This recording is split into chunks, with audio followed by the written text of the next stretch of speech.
Hi, and welcome to Teen Kids News. I'm Lila. We've got a lot to cover in this week's show, so let's get started. Here's our top story.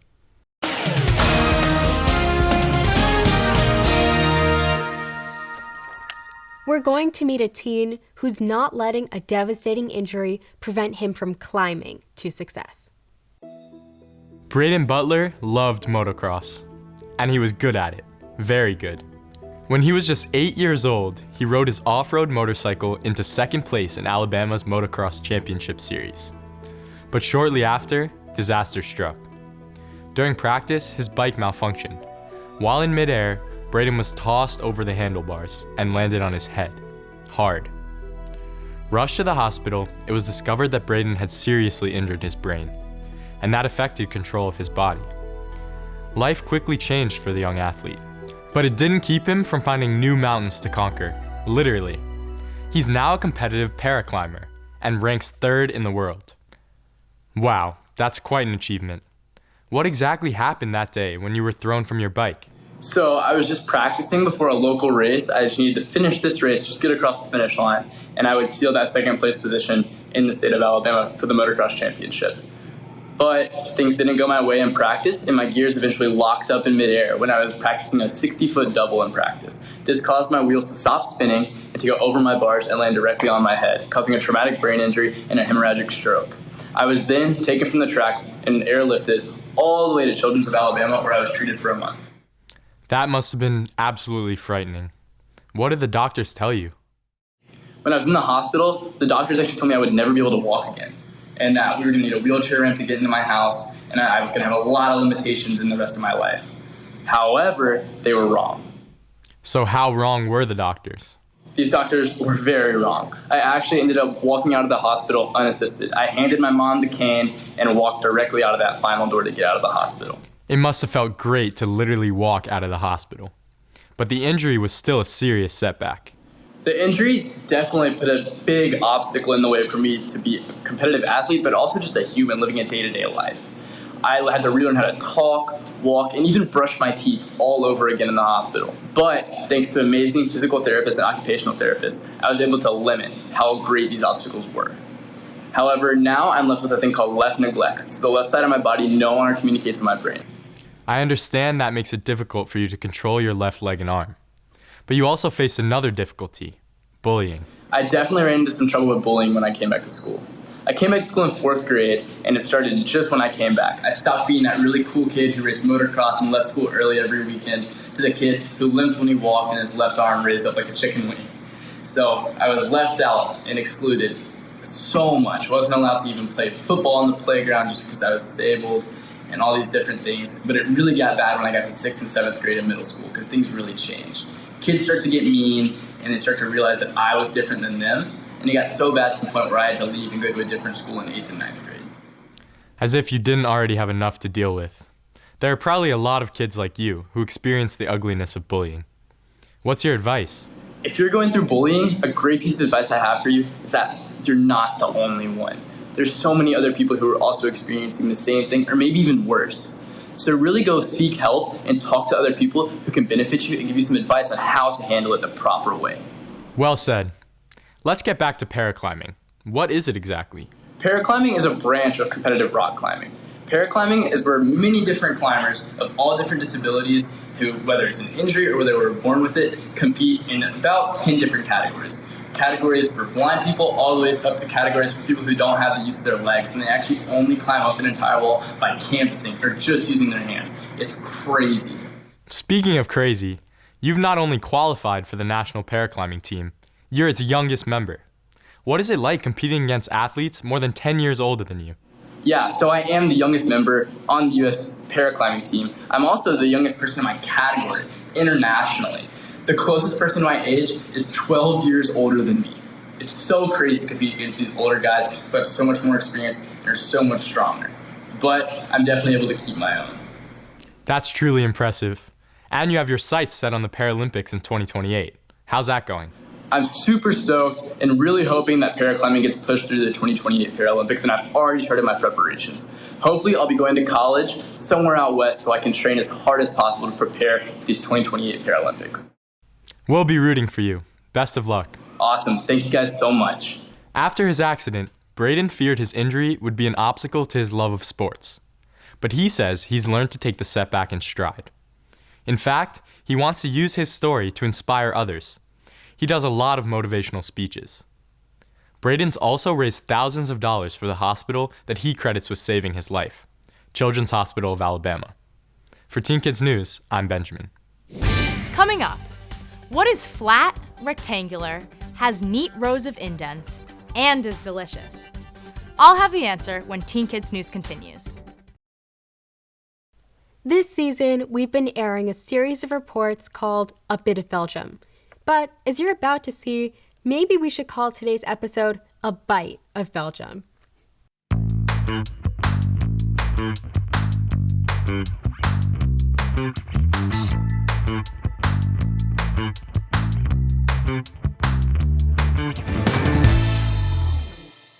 According to the dictionary, the word waffle means to be indecisive, not able to make up your mind.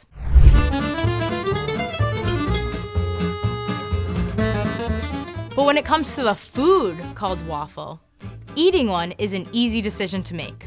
They're one of our favorite breakfast foods. Walk down just about any street in Belgium, and you'll probably come across a shop or food truck selling these rectangular treasures. Although called Belgium waffles, they weren't invented here. Flat pancake-like waffles were cooked in ancient Greece. The batter was pressed between two hot iron plates.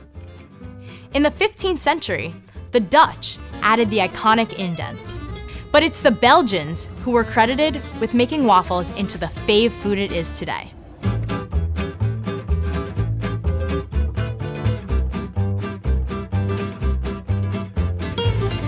And also hot cherry with Nutella for you. Beautiful. And this for you, yeah? Thank you very much. Cherry and cream. One of the earliest pictures of a waffle was in this 1559 painting by Peter Bruegel the Elder. The painting itself is sort of a comical hodgepodge, poking fun at rural life. In the lower left corner, you can see a man with waffles on his hat and a waffle on the table with some dice. Seems like they're more interested in playing with their food than eating it. Waffles are easy to make. Whip up some batter, pour it on the griddle, close the plates, and let it cook. For most of us, the magic comes with the toppings, and there's an almost endless array. Fruit, chocolate, powdered sugar, peanut butter, jam, whipped cream, ice cream. Speaking of ice cream, there's a great story about the 1904 St. Louis World's Fair. When a vendor selling ice cream ran out of paper cups, the vendor selling waffles took one of the flat squares and folded it into a funnel shape. Add a scoop to the large opening, and the ice cream cone was born. Of course, waffles usually have a lot of sugar, butter, and white flour. So while it's a tasty treat, it should probably be an occasional treat. With a bit of Belgium, I'm Emily for Teen Kids News. We still have a lot more to tell you about. Teen Kids News will be right back.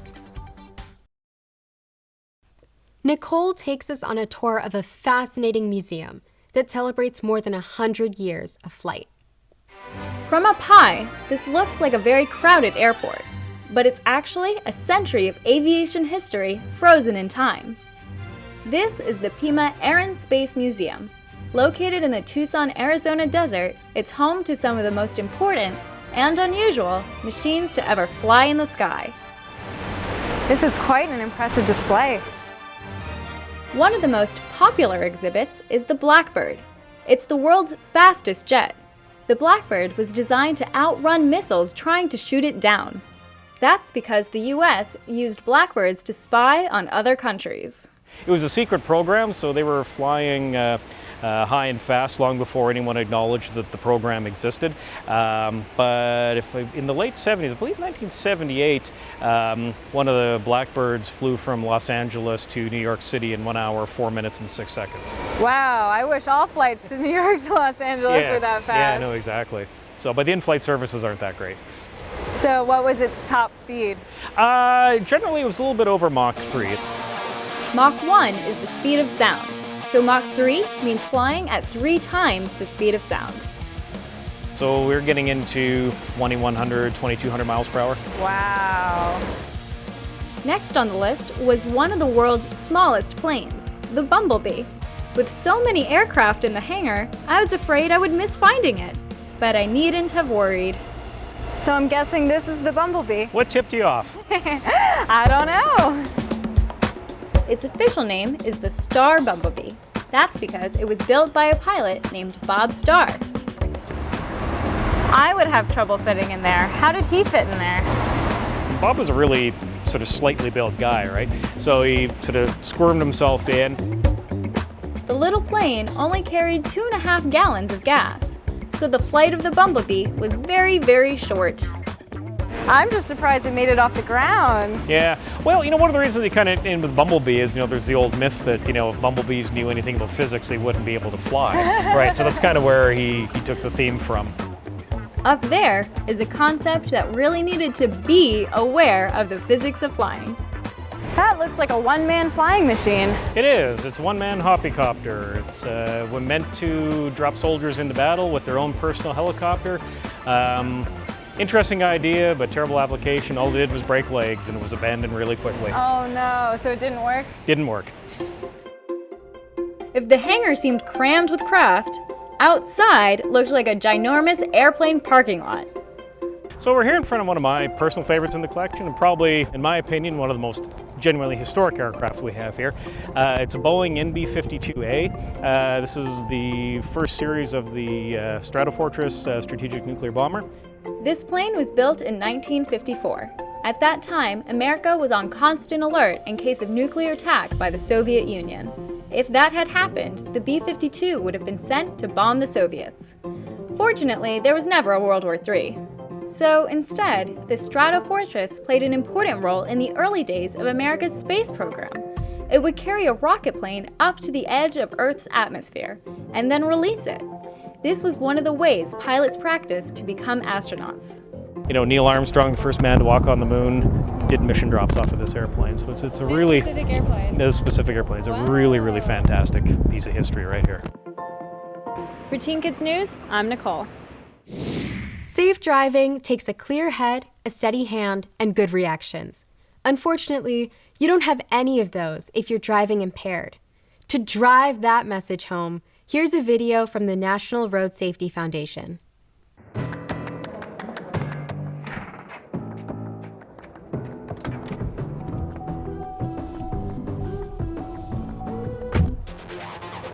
When you're drunk, you aren't driving on the same road as the rest of us.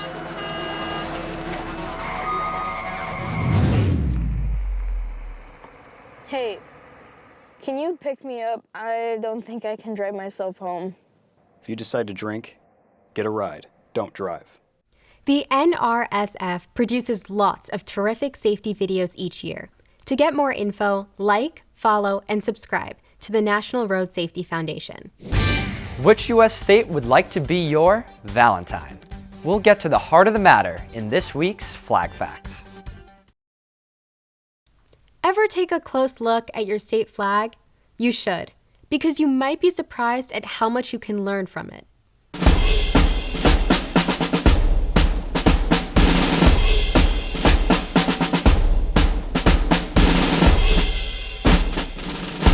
In 1910, a national rifle competition was held in Ohio. That's when the members of Arizona's rifle team realized they were the only ones without a state flag.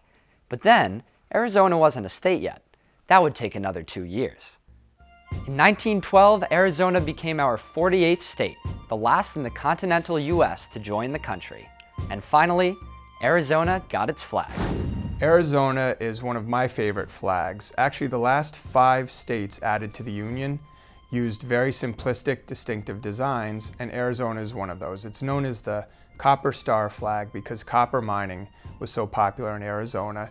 Arizona still produces more copper than any other state in the nation, but it's also known for its magnificent natural beauty. Since Arizona is in the west, there's a reference to the setting sun with 13 beams of sunlight. The number 13 is chosen as a reference to the original 13 colonies. The beams are red and gold, like the Arizona sunset. but they're also the colors of the Spanish conquistadors, Arizona's first European visitors. Beneath the rays, a large field of blue represents loyalty. By the way, Arizona is sometimes called the Valentine State because it was admitted to the Union on February 14th. With Flag Facts, I'm Eric. The barbecue. It's as American as apple pie, yet it didn't originate in America. Most historians say the barbecue was born in the Caribbean. As the story goes, Christopher Columbus discovered that the natives had a special way of cooking.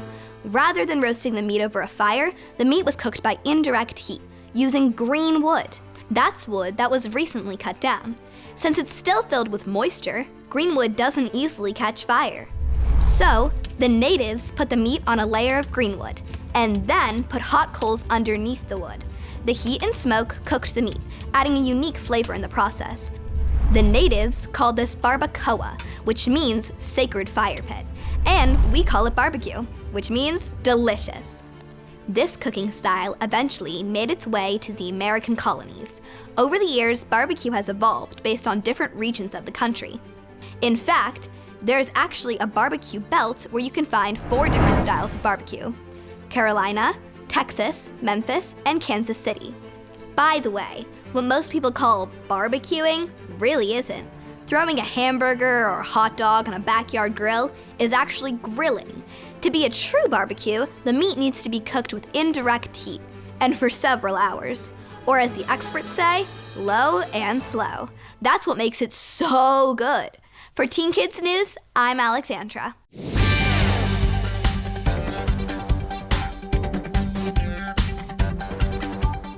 We've got to take a short break, and then we'll be back with more Teen Kids News.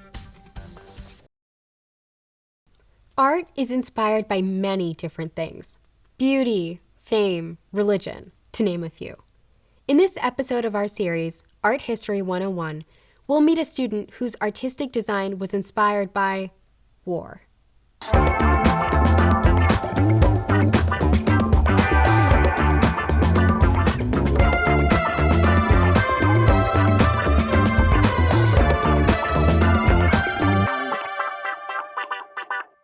Design is something that we all live with every day.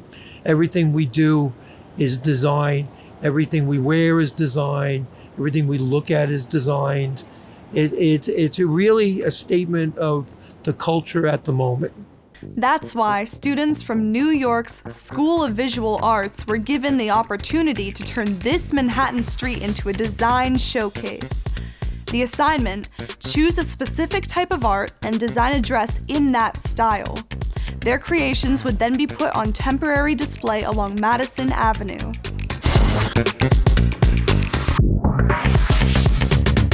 I'm Marina, and I just graduated from the School of Visual Arts. My piece is based on the movement of brutalist architecture. It's a movement characterized by architecture that takes up a lot of space. It's very geometric and very angular.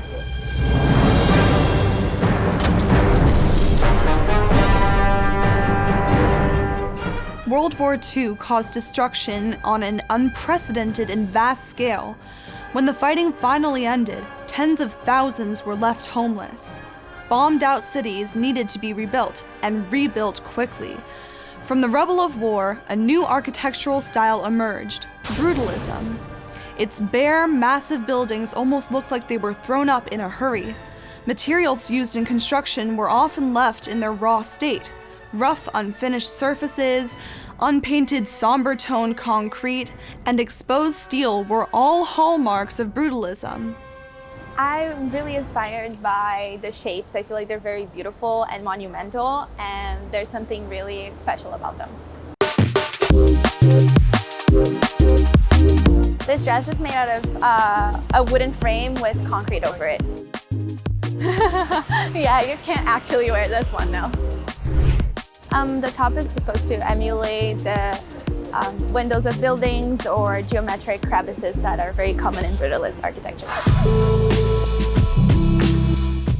The purse is supposed to emulate a concrete block. This is the accompanying shoe, is an actual shoe that I covered with concrete, and we decided to put the tools of the trade with it, so that's a trowel thing right there. It's no accident that Marina's brutalist dress is located here. It's just a stone's throw from a New York landmark, the Frick, a museum built in the brutalist style. It's really crazy, actually, and I feel very grateful for this spot specifically because it was very much intentional that I wanted it to be able to overlook the Frick, and I feel like architecture enthusiasts will appreciate it. I'm sure they did. Brutalism fell out of favor in the 1970s. It was criticized for being cold and unattractively massive, but the style is once again gaining popularity, thanks to some softening of its heavy, austere look. Guess brutalism is becoming a bit less brutal. For Teen Kids News, I'm Katarina. Well, that wraps up our show for this week. But we'll be back with more Teen Kids News next week. See you then!